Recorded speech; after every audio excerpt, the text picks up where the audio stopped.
This is Southern New England's news leader. There's no process for selecting judges that isn't political. Getting a Rhode Island judgeship, highly political, highly coveted, and yes, highly compensated. It's a job for life, all on your dime. Well, tonight, the NBC 10 I-Team digs into how judicial nominees get there, a process that many of you likely don't even know exists. And we're asking if the system works when a former state lawmaker with powerful friends is one of the finalists, especially when some have concerns about incidents in his past. NBC 10 I-Team reporter Parker Gavigan has been investigating this process for months now. Superior Court in Providence. Parker?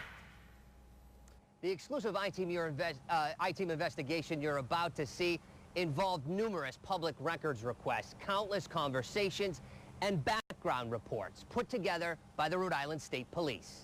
It's a short list of names, 5 lawyers, all finalists for one open district court judge's position. Anybody can apply for a judgeship.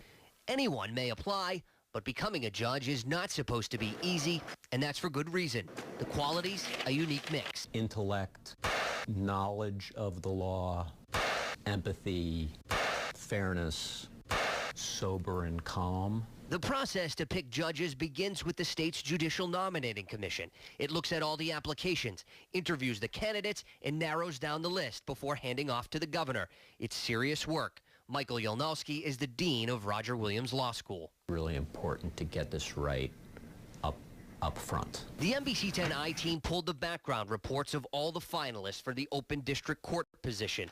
The reports are put together by the Rhode Island State Police. Included in the detailed documents are pages of personal information, financials, schools they attended, work history, interviews with neighbors, and whether the candidates have had any run-ins with the law. State Police redacted names and confidential info, keeping it from us. And that's where this exercise in open government gets interesting. 4 of the candidates' files were roughly 9 or 10 pages, but one candidate's background check was nearly double the length of the others at 18 pages. That candidate? Former state rep Tim Williamson. Williamson's file was heavily redacted. Black ink covering entire paragraphs, at least 2 full pages. The other candidates? Hardly any restricted information. Looking more closely at the Williamson background report, brushes with the law. In his 20s, he was arrested 2 times, once on a breach of peace charge in Connecticut and another in Providence on a misdemeanor larceny count. Both cases resulted in filings. In 2007, the state police background report says Williamson was involved in a hit and run with his car. An Associated Press report said the rep hit another vehicle in a West Warwick parking lot and left the scene. He later settled civilly.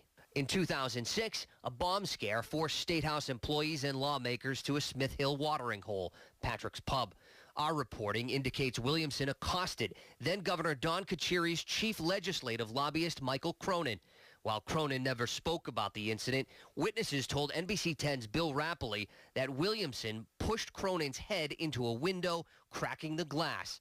The then Deputy Majority Leader denied the incident ever took place. I think it's just a nasty political rumor that goes on and about inside the State House on a daily basis. Mike and I have been friends for 14 years, and I'm kind of, amazed that you guys are down here following up on a rumor because I don't know what's been going on, but I heard the rumor as of Friday night, but nothing happened between Mike and myself. Did you offer an apology to Mike Cronin over the weekend? No, because I wouldn't have to apologize for anything. Governor Carcieri had a different understanding. He issued a press release saying the rep had apologized. And it was a confrontation. They've known each other for a long time, and that Representative Williamson apologized, and that's it. Apologize for what? Well, whatever happened. So you'll have to ask him. He says nothing happened. Well, then, I don't know what he apologized for then.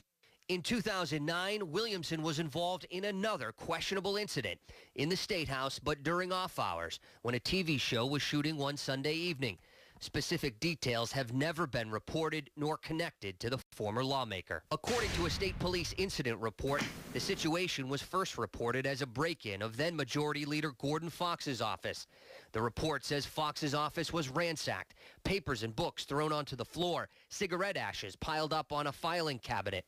Police had been looking for 2 people of interest after TV crew members said they witnessed a man and woman who appeared to have been drinking nearly disrupt their production. The woman was smoking inside, they said, and threw the cigarette on the floor. The man stomped on it. According to that same police report, The witnesses said when they approached the couple, the man said very arrogantly, quote, "I work here," before walking off.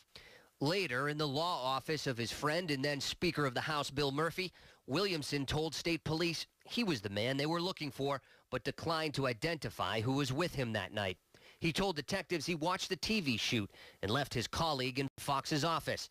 When he came back, he noticed the colleague smoking a cigarette, and they talked for about an hour, according to the report. Williamson said he never noticed the condition of Fox's office, and if he had known, would have straightened out the room before he left. Fox didn't press the issue. With no complainant, there was no crime, says the report. We wanted to know, how did someone with a background like Williamson's make the short list to be a judge? Was he ever questioned about his past? It's still a very political process.